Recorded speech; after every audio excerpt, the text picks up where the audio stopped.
All right. I know I just did a video the other day, but I got a little worked up about Libya, so I thought I'd do a little rant on the current intervention. Uh, First, I don't know about you, but I grow very suspicious when great powers or former colonial powers start waxing off about their moral imperatives. The only morality they've ever recognized is might, maximizing power through another's subordination.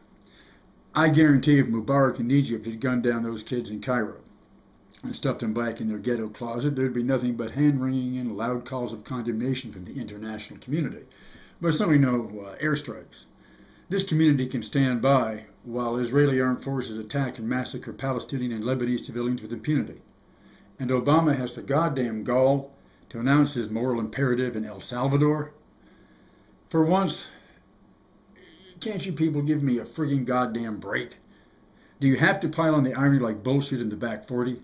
That seems to be the only imperative at work here. A few youngins out there who don't know nothing about it, but I guarantee Obama does. El Salvador was a slaughterhouse funded by the U.S. where democracy, freedom, and human rights were drowned in the mass murder of civilians between 1975 and 1989. The hypocrisy is just so glaring that it's got to be a bad joke. Sadly, it's just disgusting and also typical. Well, so what are we supposed to do about those poor Libyans and their struggle to be free of bad old Muammar? Well, haven't you called for airstrikes in Wisconsin? But isn't that the whole point? Obama whacks off about democracy in Libya, where it's harmless to him and the U.S. establishment. But don't try this at home, boys and girls. Void where prohibited by law. If there's a similar crisis in Latin America, there's no intervention by NATO. It's handled by the Organization of American States. Now, true that the OAS is more of a U.S.-ian sock puppet than even NATO, more like the old Warsaw Pact. But at least it's composed of other regional neighbors of similar language and culture without the colonial baggage.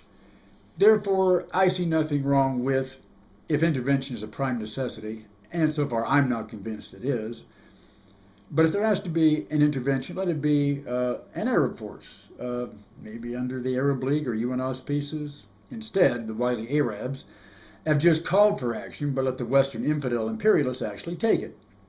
So they don't have to shed Arab blood, and they can blame Obama when he fucks up, and it all tanks south. Take a number and stand in line, inshallah. The president of the USA is not the emperor of the world, okay? His mandate begins and ends with those 50 states he was elected to govern. Where's the democracy in deciding the future of Libyans in Washington? But as though they want us there. Well, you don't really know who they are now, do you? Like the Arab League, they'll gladly use the U.S. for their advantage.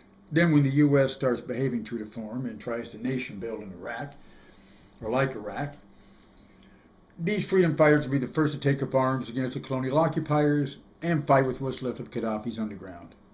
But then look at the big bucks Halliburton is going to make and the chance to grab that Libyan oil and keep it away from Russia, China, and France, and those other undemocratic regimes.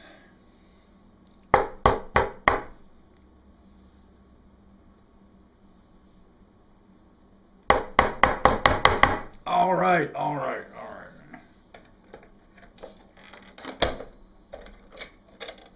Hello? Gorbachev? You're passing through on tour? This is why the Soviet Union fell, because it was too honest?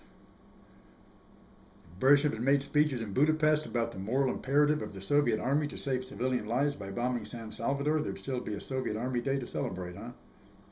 What can I say? You can't out-bullshit the USA, Mr. Gorbachev. Sorry you had to learn that the hard way yourself. Enjoy the rest of your tour. Don't expect me to pay to hear you, though.